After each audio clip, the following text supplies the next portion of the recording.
क्या आप मुझे बॉडी का ऐसा कोई जॉइंट बता सकते हैं जो पूरी बॉडी का वेट उठाता है? यस, एंकल, जिसे आमतौर की भाषा में टखना भी कहा जाता है। अब इस टखने में कई बार पेन हो जाता है। इस पेन की कई वजह हो सकती हैं, जैसे कि आपका आर्थराइटिस होना, आपका फ्लैट फुट होना या हाई हील होना। लेकिन इसका मोस्ट कॉमन जो प्रॉब्लम निकल के आता है वो आता है इसका ट्विस्ट हो जाना। कई बार एंकल इंजरी की वजह से ट्विस्ट हो जाता है, जिसमें लिगामेंट इंजरी हो जाती है और सडन आपको एक एक्यूट पेन यानी बहुत तेज का दर्द और एक स्वेलिंग के साथ में दिखता है। तो कई बार हमने देखा है लोग अक्सर जैसे सीढ़ियों से नीचे उतर रहे हैं या कुछ खेल रहे हैं और एकदम से उनका पैर मुड़ जाता है, तो जो आपका एंकल है उसके बाहर की साइड में आपको तुरंत एक पेन और एक स्वेलिंग दिखाई देगा। तो ये लिगामेंट इंजरी काफ़ी कॉमन है। बहुत लोग हमारे पास आते हैं इस प्रॉब्लम को लेके। और ये जो प्रॉब्लम है मोस्टली जैसे कि अक्सर हमने देखा है कि मॉडर्न ट्रीटमेंट में इसमें राइस दिया जाता है, यानी कि इसमें रेस्ट करने के लिए बोला जाता है, आइसिंग करने के लिए बोला जाता है, कंप्रेशन करने के लिए जो बोला जाता है यानी पट्टी बांध के बोला जाता है, और थोड़ा एलिवेट करके एंकल को रखने के लिए बोला जाता है। हमने देखा है कि कई बार उससे उतना आराम नहीं मिलता।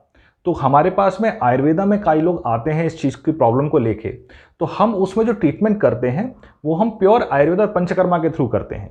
देखिए, आयुर्वेद में इस बीमारी को कहा जाता है वात कंटक। जैसा कि नाम में ही लिखा हुआ है कि वात की वजह से है, वात बढ़ने की वजह से ये प्रॉब्लम आ जाती है। तो कोई भी इंजरी होती है, जैसे लिगामेंट ट्विस्ट हो गया, तो एकदम से वहाँ वात बढ़ जाता है, जिसकी वजह से वो प्रॉब्लम आती है। हम इसमें क्या करते हैं, हम इसमें जो मेन ट्रीटमेंट होता है वो होता है अग्निकर्म। तो आप किसी भी नियर बाय अपने आयुर्वेदा डॉक्टर से मिलिए। आप हमारे पास आ सकते हैं आयुर्वेदम गुड़गांव और फरीदाबाद में है। यहाँ पर हम इसका मेन ट्रीटमेंट करते हैं अग्निकर्म से। तो अग्निकर्म से इसका तुरंत रिलीफ मिलता है। साथ में हमारे कुछ पंचकर्मा हम लोग चलाते हैं और कुछ आयुर्वेदिक मेडिसिन हम लोग इसमें देते हैं। तो इससे घबराने की कोई ज़रूरत नहीं है, आराम से इसका ट्रीटमेंट हो सकता है।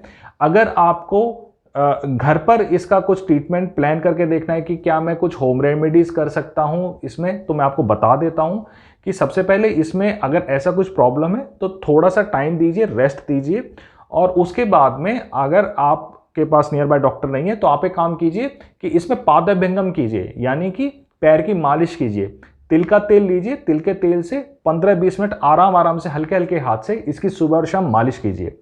उसके बाद आपको करना है इसकी सिकाई। और सिकाई किससे करनी है कि आप कोई भी काला नमक या सेंधा नमक लीजिए और उसको गर्म कीजिए। जैसे वो गर्म हो जाए तो एक पोटली में उस नमक को डालकर और उसकी पोटली बना लीजिए। तो मालिश के बाद तुरंत 15 से 20 मिनट इसकी सिकाई कीजिए। उसके बाद में आप एक लहसुन का दूध बना सकते हैं पीने के लिए। तो उसमें क्या करना है, आपने 10 लहसुन की कलियां ले ली, उनको क्रश करके 1 गिलास दूध और 1 गिलास पानी में डालकर उबाला।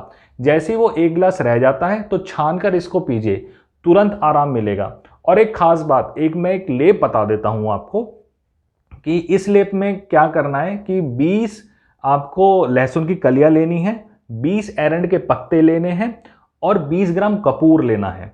इसको आप सिलबट्टे से या किसी चीज़ से पीसकर एक इसका लेप बनाइए। और ये जब आपने मालिश और सिकाई की और उसके बाद में ये लेप लगाइए, और लेप लगाने के बाद इसमें थोड़ा पैक कर दीजिए, किसी कपड़े से बांध दीजिए। अगर ये होना हुआ तो आपका यही 10-15 दिन के अंदर ठीक हो जाएगा। अगर ये नहीं होता है तो आप आयुर्वेदा और पंचकर्म के लिए और खासतौर से अग्निकर्म के लिए हमारे पास आ सकते हैं। हमारा हॉस्पिटल गुड़गांव DLF फेज 3 और फरीदाबाद सेक्टर 86 और फरीदाबाद सेक्टर 8 में है। धन्यवाद।